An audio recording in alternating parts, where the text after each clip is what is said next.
अस्सलामु अलैकुम वरहमतुल्लाहि वबरकातुहू। उम्मीद के मिजाज गिरामी बखैर होगा। इस वक्त कहानी कनीज़ की 30वीं किस्त हाजिर है। जैसा कि आप लोगों ने गुज़श्ता 29वीं किस्त में सुना कि तशकरान इब्राहिमी हादसा नागहा के शिकार हो गए, जिसमें वो सख्त तौर पर इंजर्ड हुए, लिहाजा उन पर मुकम्मल तौर पर बेहोशी गालिब आ चुकी थी। मकामी लोगों ने उन्हें उनकी ही कार से जुड़न छपरा में वाक़ न्यू सर्जिकल हॉस्पिटल लेकर आए और उनका तारुफ दिया गया तो उन्हें फ़ौरन हॉस्पिटल के स्पेशल वार्ड में दाखिल किया गया और डॉक्टरों की टीम उनके इलाज व मुआवजे के लिए पूरी तरह हरकत में आ गई। बहरहाल अब यहाँ पर मसला ये पैदा होता है कि एक नामवर रईस आज़म ख़ानदान का इकलौता चश्म चिराग, जो अपनी छोटी सी उम्र में ही बहैसियत बैरिस्टर अपना कमाल दिखाकर नाम और शोहरत में चार चांद लगा चुका है, उसका तवाइफों की बस्ती में इस तरह हादसे का शिकार होना और हादसा के वजूहात अगरचे बेहद चौंकाने वाला था, ताहम इस हादसा नागहा से रूशनास होने वाले हर मर्द व ख़ातीन के होंठों पर खामोशी का कुफ्र लग चुका था, जिसकी ख़ास वजह इब्राहिम सरकार की अजीम शख्सियत और आला किरदार व मर्तबे का लिहाज था। और फिर वो ज़माना भी दौरे हाजरा की तरह सच्ची झूठी मीडिया का नहीं था, ख़ासकर आज की इलेक्ट्रॉनिक मीडिया, जिस पर हज़ार बार भी लाहौल पढ़ी जाए तो कम है। किसी भी मसले को मिर्च मसाला लगाकर तिल का तार बना देते हैं। हर गली कूचों में किसी न किसी चैनल के रिपोर्टर बू सूंघते फिरते हैं, चुनांचे लोगों की अक्सरियत भी पूरी तरह उसकी ज़रूरत महसूस करने लगे हैं। मुख्तसर ये कि उस दौर में न तो आवाम की ज़हनियत ही मौजूदा माहौल के इंतशार व मकरू फ़रेब से लबरेज थी और न मीडिया ही झूठी व फरेबी हुआ करती थी। ख़ासकर इलेक्ट्रॉनिक मीडिया का तो नामो निशान ही नहीं था।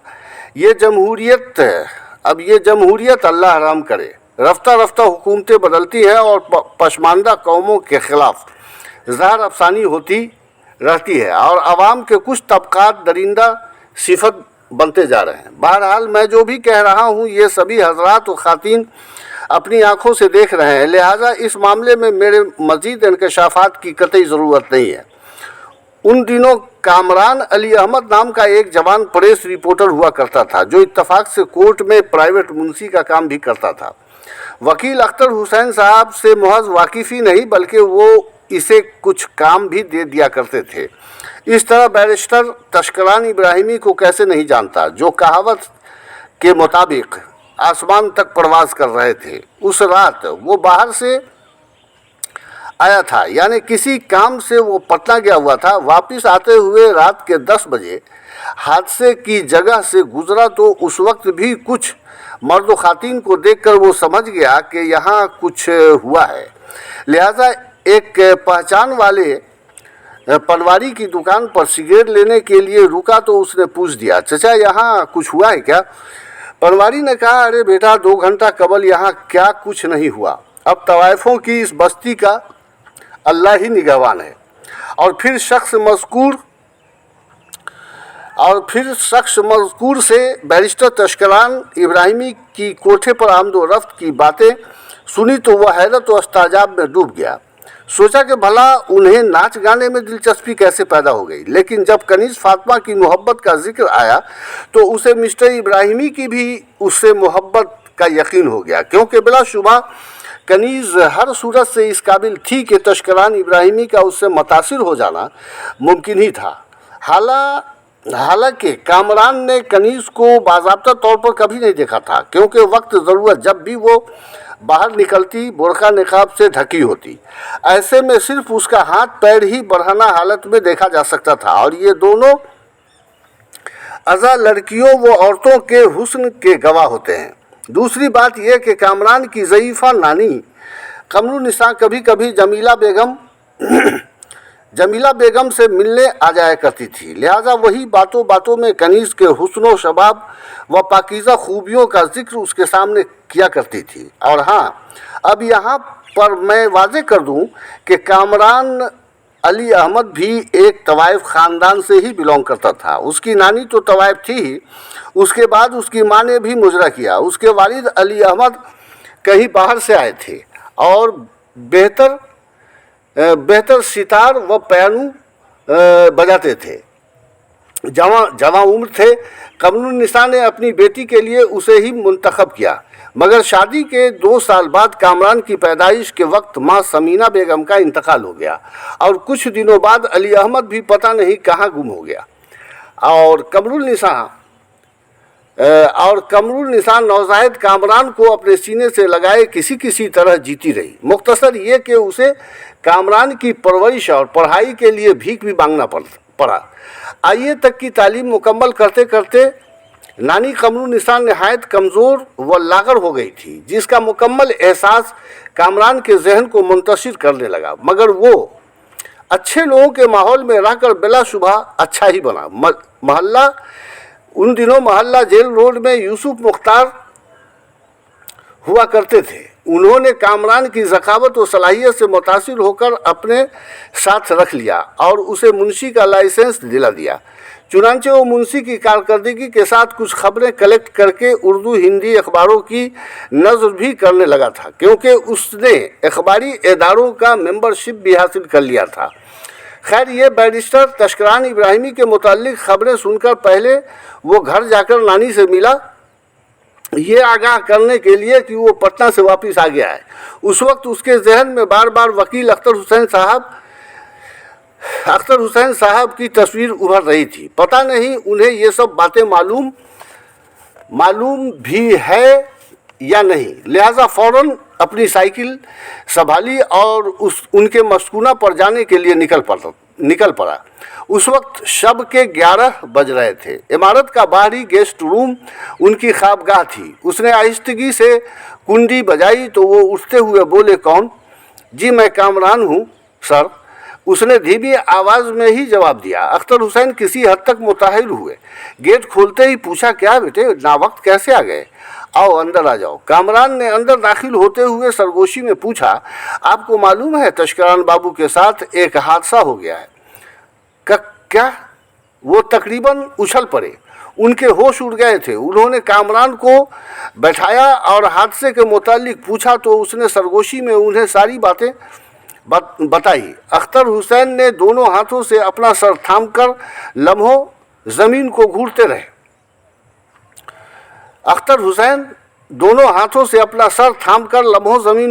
रहे। कामरान ने देखा उनकी आंखों से बेतहाशा अश्क की बूंदें टूटकर पथरीली ज़मीन पर गिरने लगे थे। कामरान पहले से तो सोगवार था ही, उनकी कैफियत देखकर मज़ीद उसका दिमाग गमों से भर उठा। ताहम फुर्ती से उठकर फर्श पर नीचे पैर लटकाए बैठे अख्तर हुसैन के पहलू में जा बैठा और उनकी पुश्त सहलाते हुए उन्हें तसल्ली देने की कोशिश करने लगा। अख्तर हुसैन थोड़े से तवक्कुफ के बाद अपने हवास दुरुस्त करते हुए नातवा लहजे में सरगोशी की, ये होश उड़ा देने वाली खबर सुनाई है बेटे कामरान। मैं छोटे सरकार की मोहब्बत और उनके जज्बों को पहले से ही महसूस कर रहा था, जो सच भी साबित हुआ। लेकिन इस किस्म के भयानक अंजाम की कभी तस्वुर भी नहीं की जा सकती थी जो सामने आया है। कनीज़ की मां का दावा और इस्माइल सरकार की हकीकत पर सच का गुमान ज़रूर होता है, लेकिन ये वक्त उस मसले पर गौर करने की नहीं है। पहले छोटे सरकार की सेहतमंद ज़िंदगी हमारे सामने है।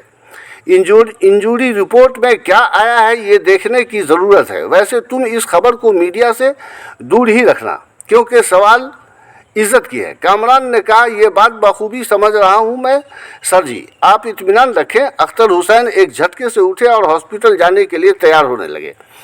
अब मैं आपको जमीला की इमारत पर ले चलता हूं।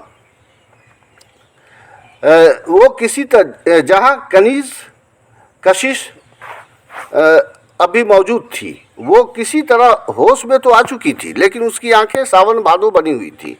कैफियत बिल्कुल गूंगी बहरी और अंधुन जैसी थी। इरफाना बेगम, उसकी दोनों बेटियां गजाला व शबाना, कुरैशा और बदरुद्दीन सभी कनीज़ व कशिश के नज़दीक मौजूद थीं। हालांकि सबों का रो कर बुरा हाल था, क्योंकि छोटे सरकार से किसको मोहब्बत नहीं थी। वो तो मोहब्बत का गहवारा थे। बहरसूरत बदरुद्दीन एक लंबी आह लेकर उठा और गमगीन लहजे में बोला, अब मैं सर्जिकल हॉस्पिटल जा रहा हूँ, आप लोग दुआएं करें कि वहाँ मुझे बेहतर खबर मिले। और अपने अल्फाज के साथ ही वो तेज़ी से बाहर निकल गया। चुनांचे पहले वो अपने घर गया। दोनों सास बहू यानी नूर आयशा व हुस्ना बेगम सेहन में फर्श पर उकड़ू लेटी बदरुद्दीन व कुरैसा की मुंतजिर थी। बदरुद्दीन जब अंदर दाखिल हुआ तो उसका लटका हुआ चेहरा देखकर दोनों खातिन फिक्रमंद हो उठी। नूर आयशा ने पूछा, बाजी को कहाँ छोड़ा है? बदरुद्दीन ने कहा, वो कनीज व कशिश के पास है, क्योंकि जमीला बेगम एक कांड करके फरार हो चुकी है। नूर आयशा घबरा उठी। हाय अल्लाह, क्या किया खाला भी ने? अरे वो खाला भी नहीं, मुकम्मल शैतान है कम वक्त। उसने इल्ज़ाम आयद किया है कि कनीज इस्माइल सरकार के नुस्खे से पैदा हुई है, और फिर उसने पेश आने वाले वाक़या को दोहराया तो छोटे सरकार के साथ हुए हादसा का सुनकर हुस्ना बेगम व नूर आयशा ज़ारो कतार रोने लगी। बदरुद्दीन ने फ़ौरन अपनी माँ और बीवी को मुतनब्बा किया कि आप लोगों की आवाज़ हो या खबर बाहर बिल्कुल नहीं जानी चाहिए। दोनों औरतें अपनी हथेलियों से मुंह दबाकर फपकने लगीं और बदरुद्दीन हॉस्पिटल जाने के लिए तेज़ी से बाहर चला गया तो नूर आयशा व हुस्ना बेगम भी उसके ताक़ुब में दौड़ पड़ी। हमें भी हमारे छोटे सरकार के पास ले चलें। बदरुद्दीन ने मुड़कर माँ और बीवी को देखा और तहकमाना लहजे में बोला, अभी नहीं, कल देखूंगा, तुम सदर दरवाज़ा बंद कर लो। और फिर तेज़ी से आगे बढ़ गया। दोनों खातिन निढाल सी हो चुकी थी, लिहाजा नूर आयशा ने सदर गेट को मकफिल किया और अपनी सास के साथ जमीला बेगम के कोठे पर पहुंच गई। फिर क्या था, कनीज के कमरे में रोना धोना शुरू हुआ तो फिर से पड़ोस की खातिन व लड़कियां दौड़कर जमीला के कोठे पर आ गई थी। बहरसूरत अब मैं हॉस्पिटल की मनाजिर कुशी करता हूँ। न्यू प्राइवेट सर्जिकल हॉस्पिटल के स्पेशल वार्ड के एक खसूसी कमरे में आरामदह फर्श पर तशकरान इब्राहिमी बेहोश पड़ा था और उसके सर में मोटी पट्टी बंधी थी। उसकी आंखें बंद थी और नाक मुंह के ऊपर ऑक्सीजन के आलात लगे थे। एक पैर में सलाइन नीडल लगी थी और करीब ही स्टैंड से सलाइन बोतल लटक रही थी जिसमें मुख्तलिफ किस्मों की अद्वियात शामिल की गई थी। अगरचे काफ़ी खून गिरा था, बावजूद इसके जिस्मानी तौर पर वो तवाना था, क्योंकि किसी एक शख्स ने बवक्त हादसा अपने गमछा से उसके सर को कसकर बांध दिया था, जिससे खून बहना बंद हो गया था। सर के बीचों बीच 2 इंच में चमड़ा फट गया था।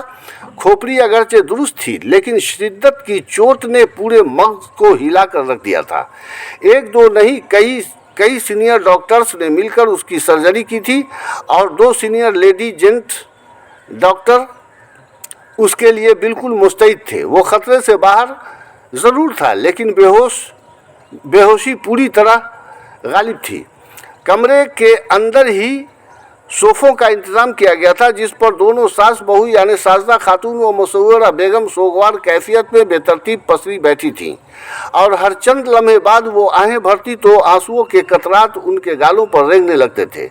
उसी कमरे में इस्माइल सरकार खामोशी के साथ बेचैनी की कैफियत में धीरे धीरे टहल रहे थे। कमरे से बाहर सहन में चंद कुर्सियां रखी थीं, लेकिन इब्राहिम सरकार भी सर झुकाए खुद में गुमसुम बने पीछे की जानिब हाथ बांधे टहल रहे थे। उसी असना एक रिक्शा और एक साइकिल आकर रुका तो कामरान व अख्तर हुसैन साहब उतरकर आगे बढ़े। इब्राहिम सरकार ने देखा अख्तर हुसैन साहब की आंखें किसी हद तक सूजी हुई और चेहरा बिल्कुल उतरा हुआ था। उनकी कैफियत को महसूस करके इब्राहिम सरकार ने ही हाथ के इशारे से सलाम किया, मगर वो इस कदर नर्वस थे कि वो न तो अपने मोहसिन को सलाम किया और न सलाम का जवाब ही दे सके।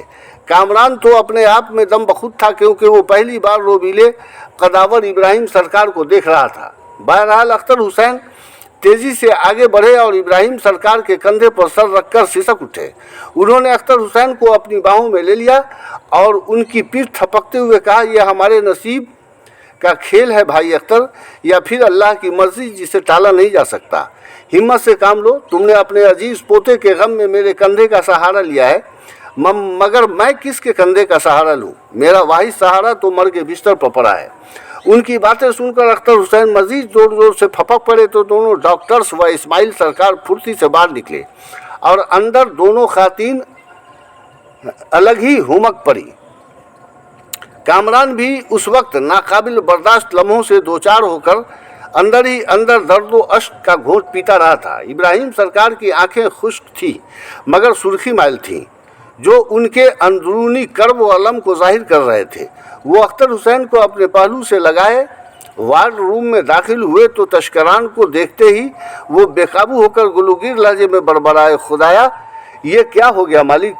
वो ज़मीन में ही पसरने को हुए कि इब्राहिम ने उन्हें सहारा देते हुए कहा, चलो हम बाहर चलकर बैठते हैं। चुनांचे कामरान समेत दोनों हजरात बाहर आकर कुर्सियों पर बैठ गए।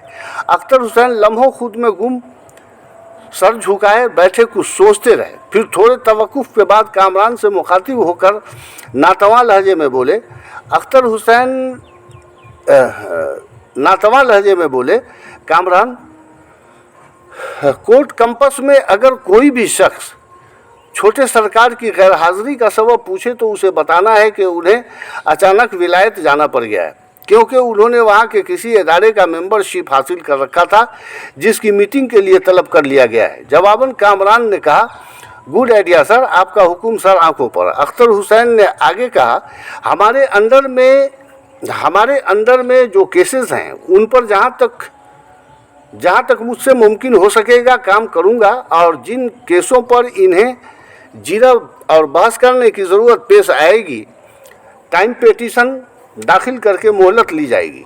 कामरान ने कहा, जी सर, यही मुमकिन व मुनासिब भी होगी। दौरान गुफ्तगू मेन गेट से सोगवार बदरुद्दीन अंदर दाखिल हुआ और नपे तुले कदमों आगे बढ़ता हुआ सामने आकर अफसुदा लहजे में अस्सलाम वालेकुम कहा तो सबों ने धीमे लहजे में अलैकुम अस्सलाम कहा और हज़रत इब्राहिम सरकार ने उसके सरापा का जायज़ा लेते हुए नर्म लहजे में पूछा, कहाँ से आना हुआ। बदरुद्दीन मुअद्दबाना अंदाज में हाथ बांध कर बोला, हुजूर मैं महल्ला चंदवारा से आया हूँ। मेरा नाम बदरुद्दीन कादरी है और किसी ज़माने में हुजूर के नाफरमान खादिम रहे अब्दुल कादिर मरहूम का बेटा हूँ। अब तक अपने रहम दिल सरकारों के रहम व करम के ज़ेर साए काशाना इब्राहिम में अपनी वालदा हुस्ना बेगम के साथ मुकीम हूँ। इब्राहिम व इस्माइल ने चौंकते हुए मानीखेज निगाहों से एक दूसरे को देखा, जिससे जाहिर हुआ कि वो मज़कूरा मकान से बेखबर हैं। बदरुद्दीन हालात को समझकर फ़ौरन बोला, वैसे सूरत हाल से गुमान हो रहा है कि हमारे सरकारों को हनीफ मंजिल की याद नहीं रही। दरअसल मकान की खस्ताहाली की खबर सुनकर छोटे सरकार एक रात हनीफ मंजिल पर तशरीफ़ लाए और ख़ुद को इब्राहिमी कुंबा का मैनेजर बताया और फिर तीसरे ही दिन से रहीम चाचा की ज़ेर निगरानी मकान की मरम्मत का काम शुरू हो गया। अब वो हनीफ मंजिल नहीं काशाना इब्राहिम के नाम से जाना जाता है। ये सुनकर दोनों बाप बेटे ने इत्मीनान बख्श अंदाज में एक दूसरे को देखा और फिर इब्राहिम सरकार ने तवील सांस लेते हुए पूछा, अपने छोटे सरकार को कितने दिनों से जानते हो। बदरुद्दीन बोला, यही कोई 4 माह से हुजूर। तुम्हें उनकी मोहब्बत का इल्म नहीं था, बस चंद दिन कबल हुआ है। तुम्हारा ज़रिया माश क्या है। बदरुद्दीन ने फ़ौरन कहा, छोटे सरकार से मुलाकात होने से कबल तक बस यूं ही हाथ पैर मारकर ज़िंदगी बसर कर रहा था, लेकिन उसके बाद इनकी ही मेहरबानियों की बदौलत फलों का धंधा करके अच्छी खासी कमा लेता हूँ हुजूर।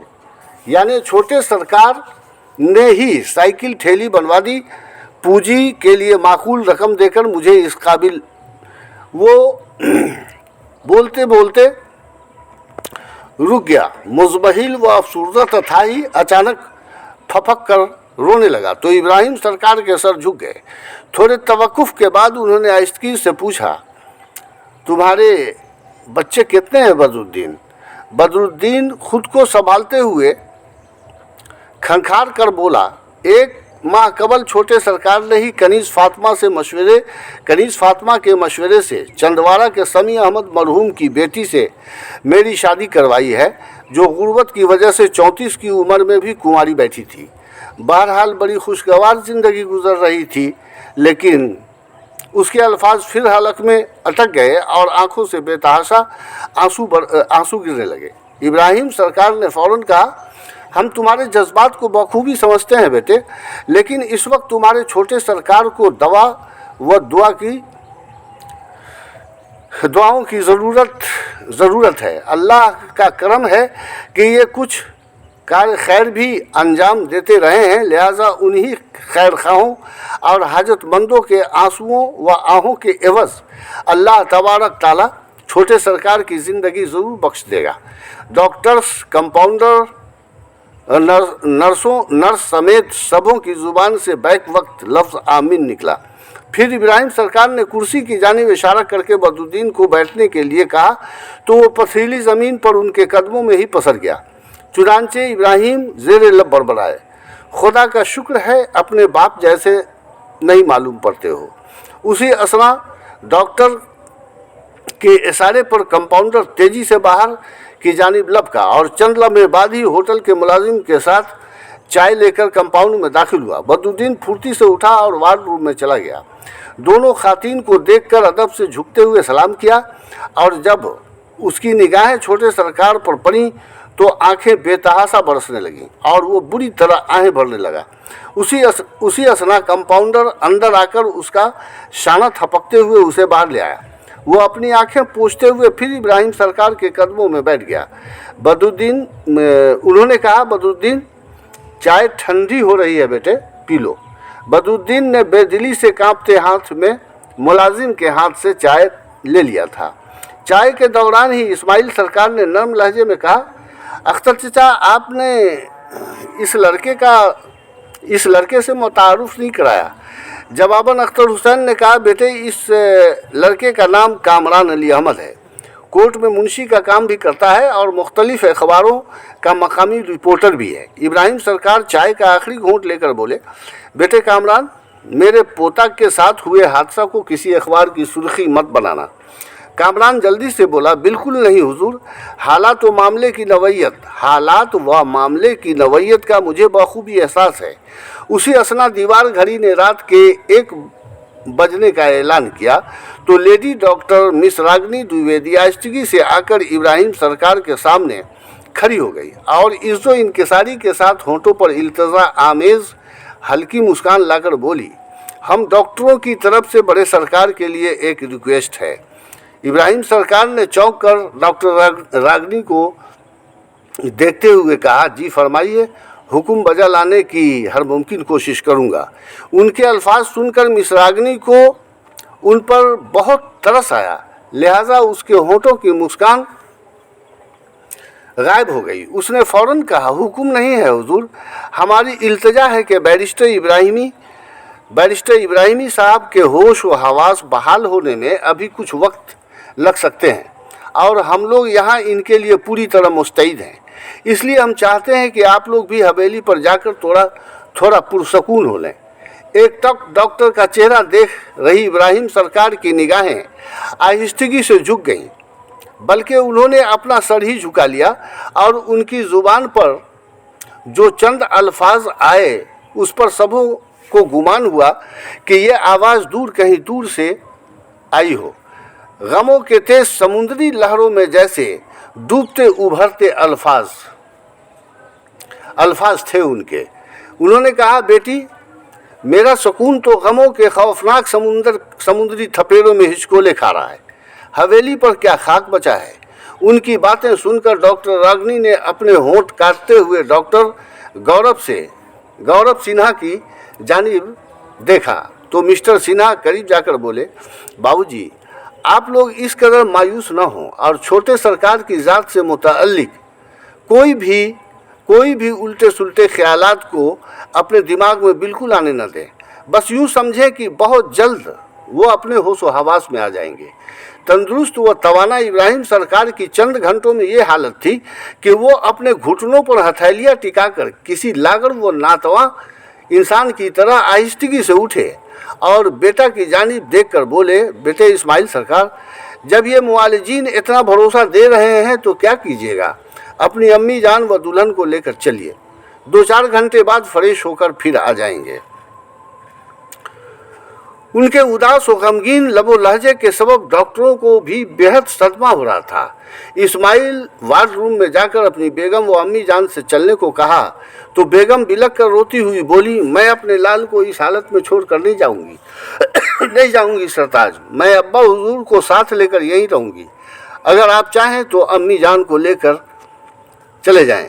तब इब्राहिम सरकार नपे तुले कदमों से आहिस्ता आहिस्ता एक साथ बैठी अपनी बेगम और बहू के करीब गए।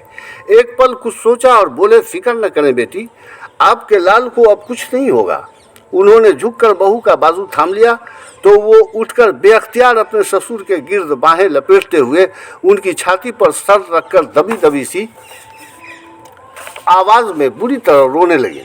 वहां मौजूद हर अफराद ने देखा इब्राहिम सरकार की निगाहें यकलख्त बेड पर पड़े बेहोश पोते पर जमी थीं और आंखें तेजी से बरसने लगी थीं। आंसुओं के मोटे मोटे कतरात उनकी सफ़ेद मखमली दाढ़ी पर मोतियों की तरह लुढ़कने लगे तो इस्माइल सरकार, अख्तर हुसैन, बदरुद्दीन, कामरान और डॉक्टर रागनी तेजी से बाहर निकलकर अपनी अपनी आंखें पोंछने लगे थे।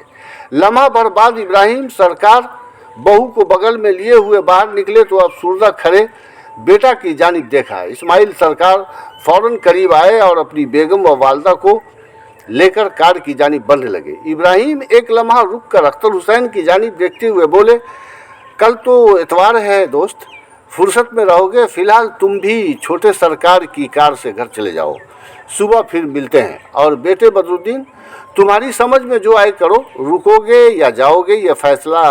बदरुद्दीन दरमियान में ही बोला, मेरी वालदा और अहलिया हादसे का सुनकर बेचैन हो उठी थी, उसे रोते सिसकते हुए छोड़कर भागा चला आया, वरना वो लोग भी यहाँ आने के लिए बजित थी। लिहाजा चाहता हूँ कि उन लोगों को भी डॉक्टरों की रिपोर्ट और उनकी तसल्ली बख्श बातों से आगाह कर दूँ, फिर आ जाऊँगा। ठीक है बेटे, जाओ। और फिर सभी लोग रवाना हो गए। अख्तर हुसैन घर से थोड़ी दूर के फासले पर ही कार से उतर गए, क्योंकि घर वालों को ज़रा भी भनक लग जाती तो कोहराम बर्पा हो जाता और फिर उनका झूठ, जिसे वो मसलहतन बोलने वाले थे, धरा रह जाता। बार सूरत दबे कदमों वो अपनी ख्वाबगाह में जाकर चुपचाप निढाल होकर फर्श पर गिर पड़े थे। उधर बदरुद्दीन पहले जमीला के कोठे पर पहुंचा। कशिश व कनीज के कमरे में वो जिन खातिन व लड़कियों को देखकर गया था, उसके अलावा भी चंद पड़ोस की लड़कियां व खातिन मौजूद थीं। खासकर अपनी वालदा और बीवी को देखकर उसने सुकून की सांस ली। कनीज फर्श पर औंधी पड़ी थी। बदरुद्दीन की आवाज़ सुनकर लंबी आहें भरती हुई सीधी हुई तो बदरुद्दीन ने कहा, खबर यह है कि डॉक्टरों ने सरकार की सर्जरी कर दी है और सभी मुस्तैद हैं। उनका कहना है होश आने में थोड़ी देर लगेगी, क्योंकि शिद्दत की चोट आई है। सर के बीचों बीच के 2 इंच चमड़े फट गए थे, स्टिच किया गया है। ये सुनकर कनीज फिर औंधी होकर रोने लगी तो इरफाना, कुरैशा व दीगर खातिन उसे संभालने और समझाने लगी। बदरुद्दीन एक जानिब खुद में सिकड़ी सिमटी हुई कशिश की जानिब देखा, जो घुटनों में मुंह छुपाए रो रही थी। घुटनों में मुंह छुपाए रो रही थी। बोला, कशिश बीबी, कम अज़ कम आप तो अपने होश व हवास में रहिए। अगर आप ही नर्वस हो जाएंगी तो इस मासूम बच्ची कनीज का क्या होगा। नूरी, तुम ज़रा किचन में जाकर सबों के लिए चाय बनाओ, एक कप मुझे भी देना, मैं मुजरा हाल में हूँ। अपने अल्फाज के साथ ही वो मुल्हिक हाल में जाकर नींद दराज होते हुए गहरे ख्यालात में डूब गया था। बारसूरत यहाँ 30वीं किस्त मुकम्मल हुई। बाकी आइंदा इंशाअल्लाह रहमान। अस्सलामु अलैकुम।